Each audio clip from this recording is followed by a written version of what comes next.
Good evening, Lagos. If you just joined us, this is Overt Radio, and here is the news at 4 p.m. First, the highlights. Article denied stepping aside in 2027 presidential race. Soyinka reacts with mixed feelings to National Theatre renaming. Taudera officially enters race for Central African Republic presidency. Court dismisses suit against Rivers State emergency rule. And Manchester synagogue attack, 4 injured, suspect shot by police.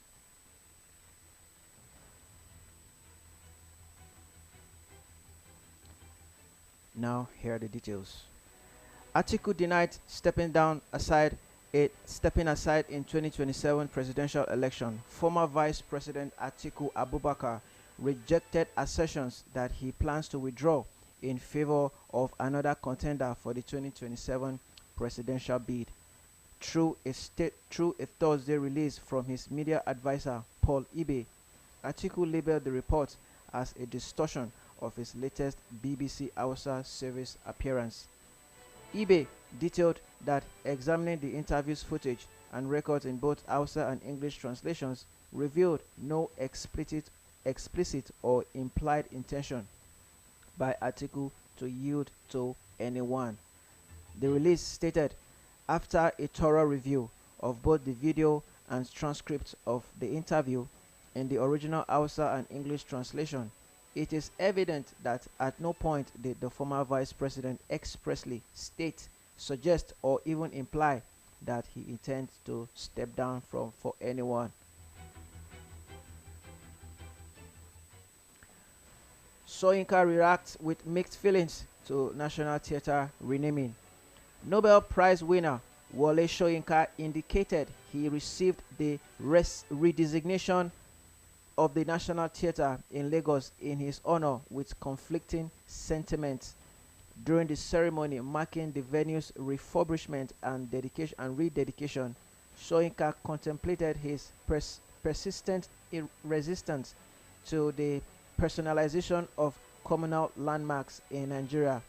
Situated in Igomo, Lagos, the National Theatre has been rebranded as the Wole Soyinka Center for Culture and the Creative Arts under President Bola Ahmed Tinubu's directive.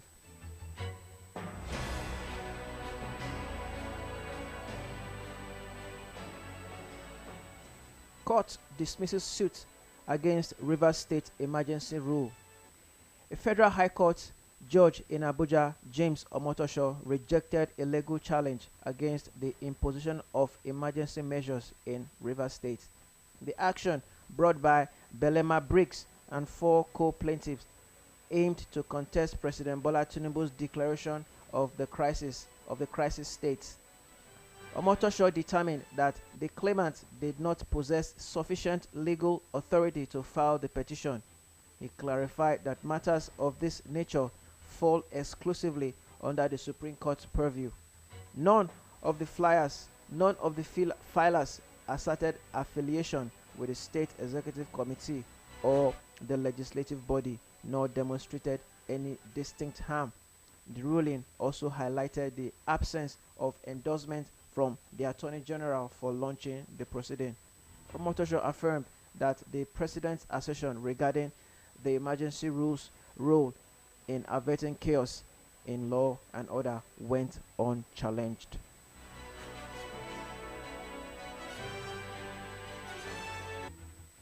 And now to some foreign news.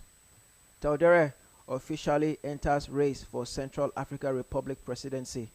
On Thursday, Central African Republic leader Faustin Archange Taudere formally presented his nomination for the upcoming post later this year, which observers expect him to secure.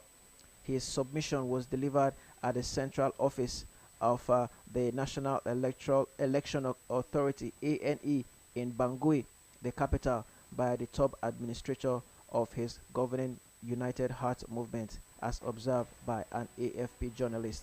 Addressing journalists, Taudere remarked, "The people absolutely wanted reassurance that my candidacy file would be submitted today. We have fulfilled a constitutional requirement within the framework of democracy in our country." Two killed as police opened fire during unrest in Morocco. State media reported that two individuals died after law enforcement personnel discharged their firearms at a crowd seeking to breach a police outpost in Morocco on Wednesday amid widespread unrest, including instances of violence sweeping through the North African country. Several days, rallies have gripped Morocco, fueled by the Gen Z 212 Collective, a newly established group operating via the Discord online platform with its leaders' identities still undisclosed. On Wednesday, Morocco's interior minister announced that authorities had detained over 400 participants and that approximately 300 injuries occurred during these gatherings, which are pushing for improvements in healthcare and schooling system.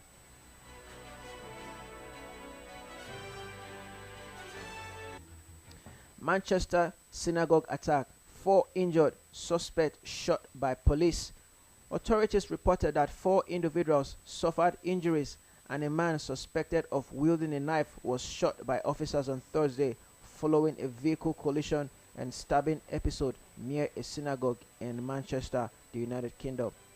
Greater Manchester Police classified the event as a major incident soon after 9:30 a.m., responding to calls about the Heaton Park Hebrew Congregation Synagogue in the Cromsall area of the northwestern English city. Paramedics arrived at the scene and are tending to members of the public, it added, noting currently 4 members of the public with injuries caused by both the vehicle and stab wounds. Shots were fired by Greater Manchester City firearms officers at 9:38. One man has been shot, believed to be the offender, the force said in a statement. The episode occurred during the Jewish observance of Yom Kippur and just before 2-year marking of October 7, 2023 assault on Israel. Alright, just before we go, it is advisable that you do not drink when driving to save lives. You can follow Overt News or you can follow Overt Radio on our various social media platforms: on X, Overt News NG, on Instagram, Overt News, on Facebook, Overt News, and on TikTok, Overt News TV. Also on YouTube, subscribe and watch us live on our YouTube channel at Overt Radio.